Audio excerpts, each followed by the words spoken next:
Good day everyone. Today we'll discuss Introduction to Complex Numbers.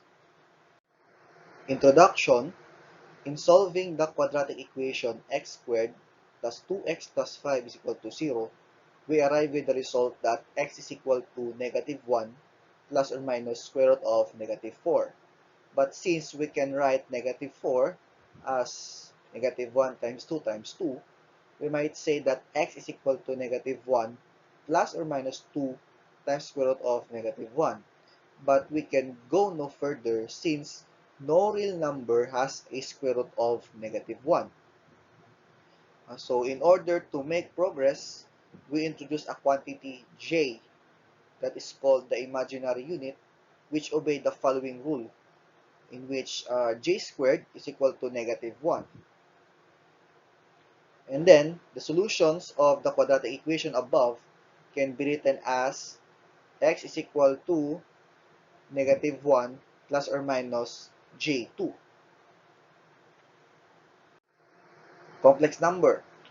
A complex number is any number in the form z is equal to a plus jb, where a and b are real numbers and j is the imaginary unit. Examples of these are j2. We also have j plus 3 plus j5, and then negative j3 and negative 4 plus j2. When a is equal to 0, the number is said to be pure imaginary. For this case, we have examples in here, j2 and negative j3. These are pure imaginary. And then when b is equal to 0, the number is real. Hence, real numbers are a special case of complex numbers. The form x plus jy is used to indicate the general complex number and denoted by z. And then the number j is called the imaginary unit. The real number x in z is equal to x plus jy is called the real part of z, abbreviated as Re of z. And the real number y in z is equal to x plus jy is called the imaginary part of z, and abbreviated as Im of z. Example, given the complex number z is equal to 4 minus j9, find Re of z and Im of z. That is, when we say Re of z, that is the real part of z, and Im of z, that is the imaginary part of your complex number z. For this example, your real part is equal to 4, and the imaginary part is equal to negative 9. Take note that your imaginary part is not negative j9. That is just negative 9. Let's now proceed to equality of complex numbers. The complex number z1 is equal to x1 plus jy1, and z2 is equal to x2 plus jy2 are equal if they have the same real parts and the same imaginary parts. Number 1, we have if your x plus jy is equal to 0, then x is equal to 0 and your y is equal to 0. And second, if x1 plus jy1 is equal to x2 plus jy2, and then we have x1 is equal to x2 and y1 is equal to y2. And last, number 3, if x sub 1 plus jy1 times x2 plus jy2, and then x1 plus jy1 is 0, or it's x2 plus jy2 is equal to 0. It's either of the two complex numbers. Either of these is 0 for the third case. Example, if 3x minus 5 plus j times the quantity 4x plus 3 is equal to y minus 4 plus j times the quantity 3x plus y, find the values of x and y. To solve this, we need to equate both sides with the equation to its real part to real part and imaginary part, 2 imaginary. So we have the real part that's equal to 3x minus 5 that's equal to y minus 4. So we have equation number 1.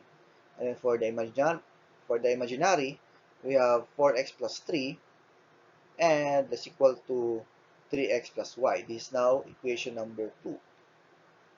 And then from equation 1 in here, we have obtained y is equal to 3x minus 1. This is now our equation number 3. We have obtained this using algebra. And then we substitute equation 3 to equation 2. We have your y. We substitute y in your equation number 2. So we now have 4x plus 3 is equal to 3x plus 3x minus 1. And then solving for x, we now have 4 is equal to 2x, and then x now equal to 2. This is now the value of x. And then to find the value of y, we substitute x is equal to 2 to equation number 3. With that being said, we now have y is equal to 3 times 2 minus 1. It's now equal to 5. Therefore, your y is 5. Now we proceed to the different forms of complex numbers. We have in here 4 forms. First form is the rectangular form. That is z is equal to x plus jy, where x is the real part or component, your y is the imaginary part or component, and your j is the imaginary unit. And then second is the polar form, that is z is equal to r bar angle theta. R is the magnitude or amplitude. Theta is the argument or displacement in degrees. And the symbol in here, this is now red. This is read as your bar angle.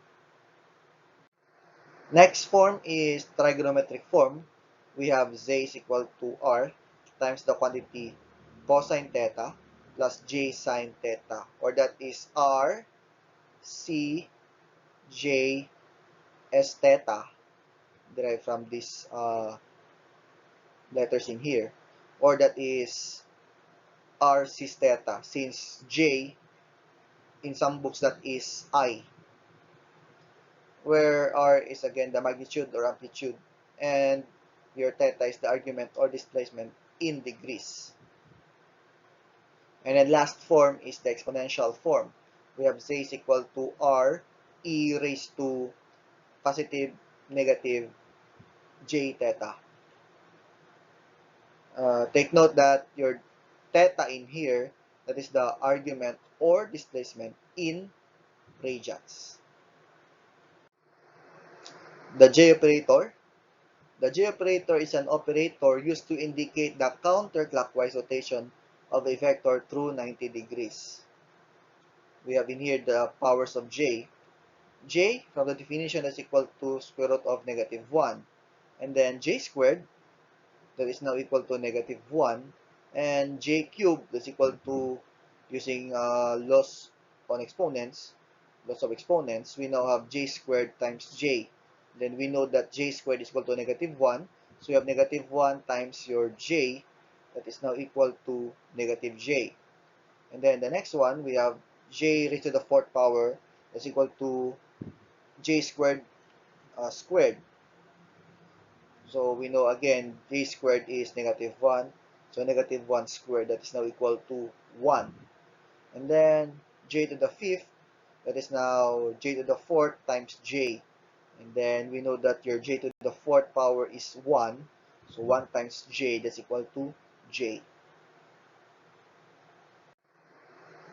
Example, evaluate the following: J raised to the 9th power, J raised to the 20th power, J raised to the 30th power, J raised to the 15th power, J raised to the 42nd power, and J raised to 11th power. First, J raised to the 9th power, that is, by using laws of exponent, we now have J to the 4th power squared times J. And then since J to the 4th power is 1, we can solve this. So we now have 1 squared times J. Therefore, the answer is J. Then the next one, we have J raised to the 20th power, that is now equal to j to the 4th raised to the 5th. So we now have, again, j to the 4th is equal to 1. 1 raised to the 5th power, that is simply equal to 1.